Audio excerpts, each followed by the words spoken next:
This LOS is explain advantages and disadvantages of each category of valuation model. Advantages and disadvantage of valuation models, a summary. The equity valuation models used to estimate intrinsic value, present value models, multiplier models, and asset-based valuation are widely used and serve an important purpose. The valuation models presented here are a foundation on which to base analysis and research, but must be applied wisely. Valuation is not simply a numerical analysis. The choice of model and the derivation of inputs requires skill and judgment. When valuing a company or a group of companies, the analyst wants to choose a valuation model that is appropriate for the information available to be used as inputs. The available data will, in most instances, restrict the choice of model and influence the way it is used. Complex models exist that may improve on the simple valuation models described in this reading, but before using those models and assuming that complexity increases accuracy, the analyst would do well to consider the law of parsimony. A model should be kept as simple as possible in light of the available inputs. Okay? So valuation is a fallible discipline, and any method will result in an inaccurate forecast at some point in time. The goal is to minimize the inaccuracy of the forecast. This slide is meant to be just a bit of a summary. So with regards to valuation models, the model should be chosen based on the available inputs. Model should be chosen based on the intended use of the valuation. More complexity is not necessarily better. Consider values using more than one method. Consider uncertainty about input values. Consider uncertainty about the appropriateness of the model. And again, that quote again, valuation is a fallible discipline. Any method will result in an inaccurate forecast at some time. The goal is to minimize the inaccuracy of the forecast. This slide is just a review of the major categories of equity valuation models.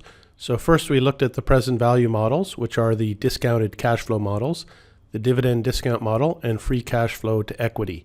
And these are present value models that estimate the value as the present value of expected future benefits.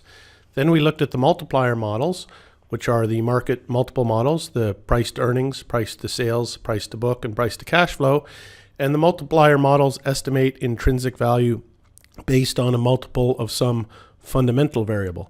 Remember, earnings, sales, book value, and cash flow are all fundamental variables. Enterprise value multiples have the form of enterprise value divided by a value of a fundamental variable. Okay. Then finally, we looked at the asset-based valuation models.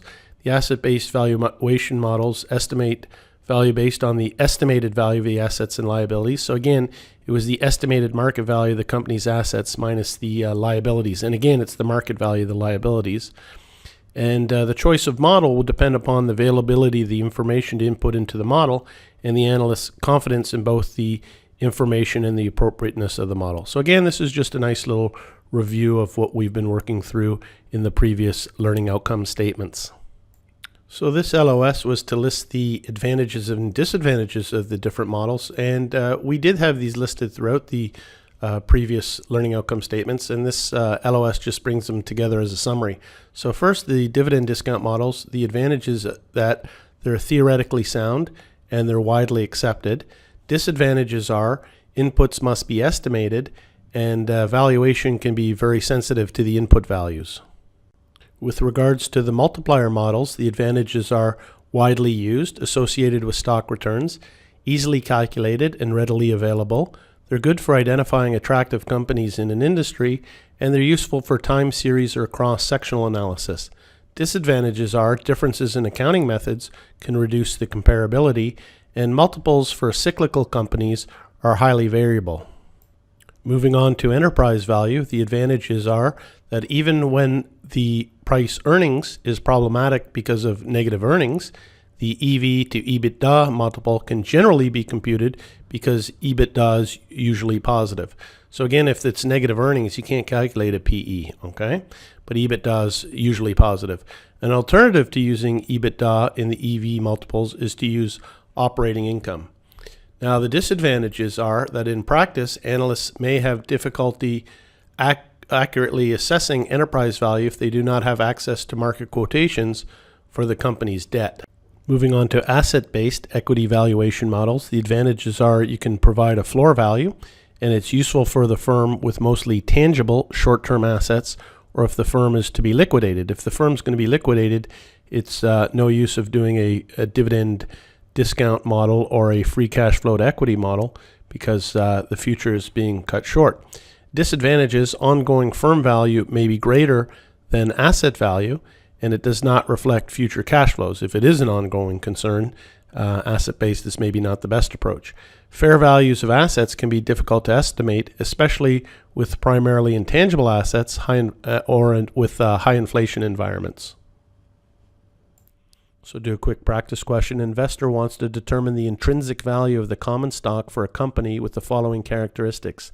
The firm maintains a constant dividend payout ratio. Goodwill and patents account for 40% of the firm's assets. The firm's revenues and earnings are highly correlated with the business cycle. Further, the investor focuses on the firm's capacity to pay dividends rather than the expected dividends.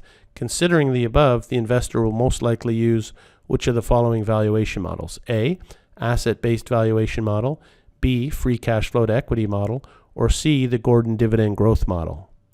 The correct answer on that is B. The free cash flow to equity is a measure of the firm's dividend paying capacity, which should be reflected in the cash flow estimates rather than expected dividends. Analysts must make projections of financials to forecast the free cash flow to equity, and thus the constant growth assumption in the Gordon growth model is not an issue. An asset-based valuation model is not appropriate considering the high proportion of intangibles, goodwill, and patents in the firm's assets. So two more quick practice questions just to finish this LOS. The Gordon growth model is most appropriate for valuing the common stock of a dividend-paying company that is A, young and just entering the growth phase, B, experiencing a higher than sustainable growth rate, or C, mature and relatively insensitive to economic fluctuations.